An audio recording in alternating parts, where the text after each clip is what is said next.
Assalamualaikum warahmatullahi wabarakatuh. Halo teman-teman, saya Ilya Ayuni Sativa dengan NIM E1C023100165. Nah, pada video kali ini saya akan membahas dua materi yang penting dalam ilmu pragmatik, yaitu praanggapan dan entailment. Nah, kedua materi ini seringkali kita temui di komunikasi kita sehari-hari. Namun saja, kita tidak menyadarinya. Kira-kira kenapa ya hal itu bisa terjadi? Nah, dalam video ini saya akan menjelaskan secara tidak langsung dan memberikan pemahaman kenapa kita tidak menyadari bahwa komunikasi yang kita lakukan sehari-hari itu mengandung praanggapan dan entailment. Nah, agar tidak berlama-lama, yuk mari kita bahas. Dalam kajian pragmatik, George Yule menjelaskan bahwa komunikasi tidak hanya memuat makna yang dinyatakan secara langsung, tetapi juga makna yang diasumsikan penutur dan makna yang mengikuti secara logis dari ujaran. Istilah praanggapan atau presupposition dan entailment menggambarkan dua aspek berbeda dari informasi tersirat ini, yang dulunya lebih banyak dibahas dalam pragmatik klasik. Pertama, ada pengertian praanggapan dan entailment. Menurut George Yule, praanggapan atau presupposition adalah sesuatu yang diasumsikan oleh penutur sebagai kejadian atau hal yang benar sebelum menghasilkan tuturan. Maksudnya di sini adalah bahwa praanggapan adalah perkiraan atau asumsi penutur sebelum kalimat itu diucapkan. Nah, ciri khasnya, jika kalimat tersebut dinegatifkan atau diubah jadi kalimat negatif dengan kata tidak, kesimpulannya tetap tidak berubah. Contohnya, misalkan pada kalimat, dosen itu sudah berhenti merokok, maka praanggapannya adalah dosen itu dulunya merokok. Jika dinegatifkan, dosen itu tidak berhenti merokok, maka kesimpulannya akan tetap sama, yaitu dosen itu dulunya merokok. Nah, yang kedua ada entailment. Entailment adalah sesuatu yang secara logis mengikuti dari apa yang dinyatakan dalam ujaran. Ini lebih bersifat logika daripada pragmatik. Nah, secara kesimpulannya adalah bahwa entailment ini adalah murni hubungan logis antar kalimat, bukan asumsi orang. Jika kalimat itu diubah jadi negatif, entailment-nya langsung gugur atau berubah. Contoh kalimatnya adalah Iwan membeli sebuah laptop baru.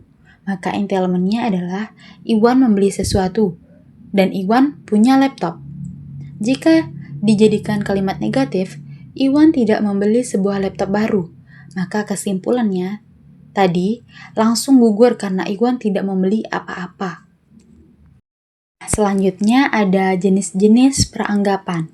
Yang pertama ada praanggapan eksistensial. Nah, praanggapan eksistensial adalah menunjukkan keberadaan seseorang, benda, atau tempat yang disebutkan. Biasanya dipicu oleh kata ganti kepemilikan atau nama yang spesifik. Contoh kalimatnya adalah kamera mirrorless milik Rian rusak. Maka praanggapannya adalah ada seseorang bernama Rian dan dia memiliki kamera mirrorless. Nah, selanjutnya ada praanggapan faktif. Nah, praanggapan faktif ini muncul karena penggunaan kata kerja atau frasa yang menyatakan suatu fakta yang pasti, seperti mengetahui, menyadari, menyesal, bersyukur. Contoh kalimatnya, Siti menyesal tidak mengambil jurusan sastra. Maka praanggapannya adalah Siti beneran tidak mengambil jurusan sastra. Jadi ini adalah sebuah fakta. Selanjutnya ada praanggapan leksikal.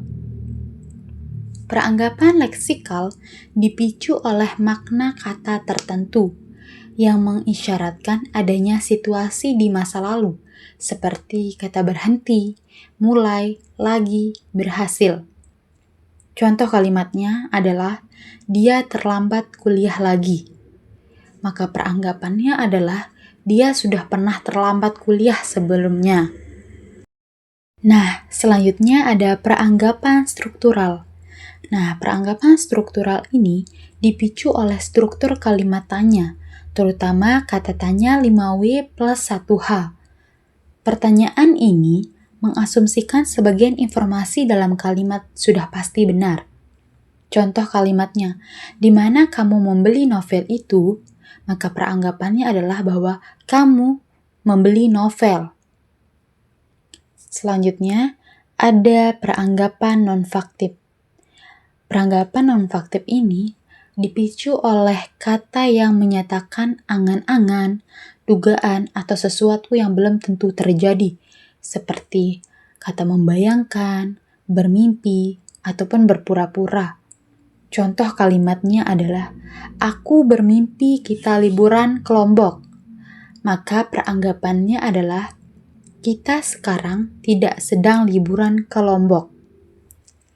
Selanjutnya ada peranggapan kontrafaktual, yaitu dipicu oleh kalimat pengandaian, seperti jika atau seandainya. Hasil simpulannya selalu berkebalikan 180 derajat dengan kenyataan saat ini. Contohnya, seperti seandainya aku punya uang lebih, aku akan beli laptop baru. Maka peranggapannya adalah aku tidak punya uang lebih. Itu kan kenyataannya. Nah, selanjutnya ada jenis-jenis entitlement. Yang pertama ada entitlement satu arah atau one-way entitlement. Hubungan logis di mana kalimat A otomatis menghasilkan kalimat B. Tapi, kalau dibalik, kalimat B ke kalimat A belum tentu benar. Contohnya seperti kalimat A, Yanto memelihara seekor anjing pitbull. Maka kalimat B atau entitlement-nya yaitu Yanto memelihara seekor hewan. Penjelasannya, kalau Yanto punya pitbull, dia pasti punya hewan. Tapi kalau Yanto punya hewan, belum tentu itu pitbull. Bisa jadi kucing atau burung. Nah, berarti jika B belum tentu benar. Maksudnya, jika B dijadikan ke A, belum tentu benar. Tapi jika A ke B, sudah pasti benar. Selanjutnya ada entitlement dua arah atau two-way entitlement. Hubungan logis di mana dua kalimat saling menghasilkan secara bolak-balik karena maknanya setara.